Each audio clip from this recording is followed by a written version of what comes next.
How do overseas brands open their markets in China? There is a significant difference between overseas group brands and independent overseas brands in the ways of entering Chinese market and operation strategies. First of all, overseas group brands have multi-brand advantages and strong general strengths, especially beauty makeup giants such as L'Oreal and Estée Lauder. They have entered Chinese market for a long time, both perfect channel layout, high maturity, and rich talent reserves. They have developed a mature brand operation method for the Chinese market and have standardized systems and means in the product development, supply chain, marketing combination, channel penetration. These brands can penetrate the Chinese market more quickly and steadily, have outstanding risk resistant capacity, and basically rely on the position tactic model. Secondly, independent overseas brands entering China with different strategies, limited by the lack of various resources and capacities. Independent overseas brands often adopt the operation strategy of single point breaking through, getting great value with small cost. When entering China market, they don't pursue the overall layout in the market interior period, but focus on the capture phase categories or traffic dividends to meet the needs of specific and precise groups of people. Output different brand image and product experience and quickly educate the market. For example, in the past years, many independent overseas brands have penetrated the core population rapidly through TikTok and achieved good sales. Second question, what are the difficulties for the overseas brands to develop in the Chinese market? First, the consumer insight and the brand position in the Chinese market. Overseas brands usually have a major brand position and image in the origin of the overseas market, but the Chinese market is a cycle of rapid change, and there are market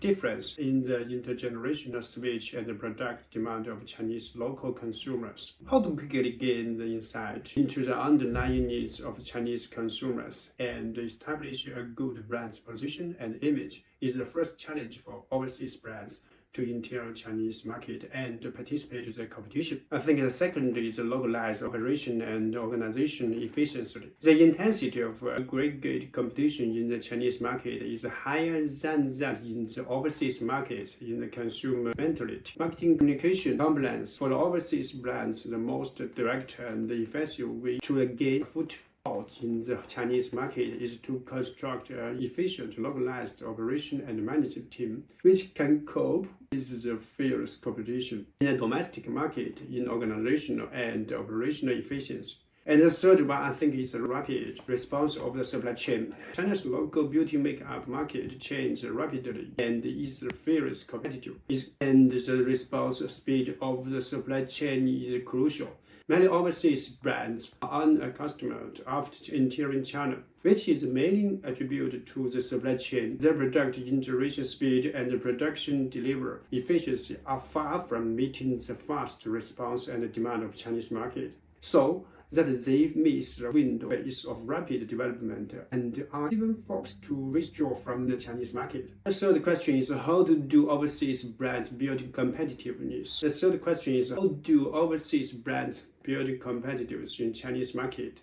Based on the current environment of Chinese beauty industry, overseas brands must at least do the following to build competitiveness in the Chinese market. I think the first one is to build localized brand operation management team is a global wise and Chinese mind. Make full sense of the consumer needs of the Chinese market. Fully align with the Chinese efficiency and participate in comprehensive market competition in a new organization form. And the second is reshape or upgrade the brand opposition and the brand image for Chinese market. Provide different products and consumer experience to target groups, especially conquer consumers with good products.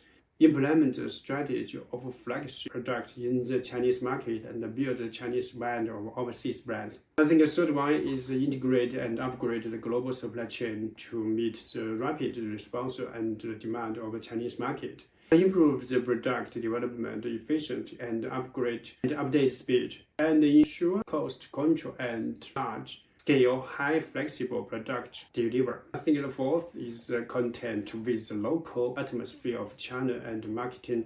Establish the content-centered brand marketing consumer communication strategy and achieve the better communication between brands and consumer based on high quality content.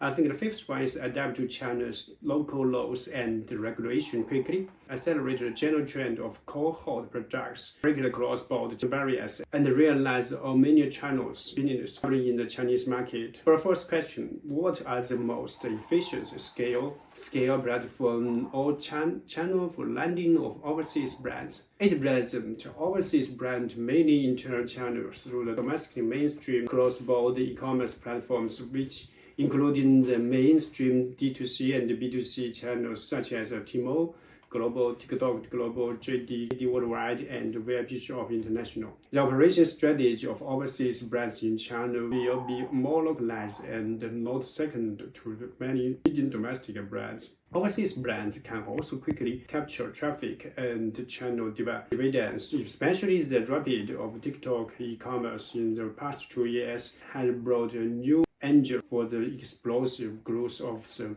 many overseas brands. In addition to Tmall and TikTok channel has become the main battlefield of overseas brands. And for the fifth question, what are the three most important points product selection according to your brand management experience?